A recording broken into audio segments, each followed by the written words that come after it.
So connected to that topic, going back as far as I've been watching college football, which is further than I'd like to admit, the 80s and the 90s were pretty much, there could be an argument that college football stopped and started in the state of Florida between those three schools.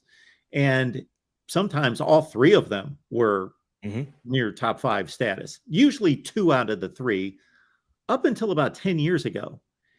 And now we've come to a place now that Florida State dropped off after Jimbo left, where it's kind of like none of them are, and it's almost like, as I try to gauge it, whether it's in the off season based on recruiting usually, or during the season, obviously based on the results on the field, I'd say for the last 5 years, it's been like month to month, who's seems to be having the momentum and where the surge seems to be. For a while, it seems to be Miami. Then it seems to be Florida.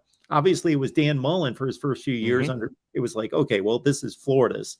Now it seems maybe it's Florida State. Like it's nobody is taking that thing over, and it seems to change month to month as to who has the best trajectory going forward. Yeah, Mark, and even for Florida State, and this is not to down them at all, but do we think what they're doing is sustainable right now? Like, will this push into next year? I mean, yeah. I don't know. I'm not saying it won't, but I can't sit here and write with a pen and a permanent marker saying that it's going to be. They're relying on a lot of transfers this year. That's the world of college football right now. Can you replicate that year after year? I'm not saying they can't, not saying they won't, but Florida, even in early. In Dan Mullen's tenure, had a lot of success through the transfer portal, and it went a long way. And you had your Van Jeffersons and your Trevon Grimes and your Jonathan Grenards, guys who came in and really made a difference, but it wasn't sustainable.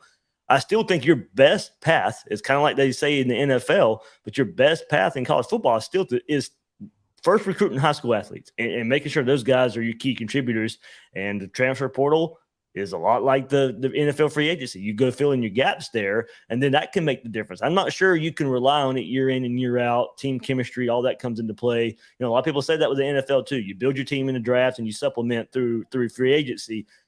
I still think we're so early in the transfer portal. Some teams might be able to do that. I'm not sure, but if you're looking at Florida State, what they're doing, is that sustainable next year? And some of these transfers not being on their team next year, Florida's going to have a mass exodus when this season's over with.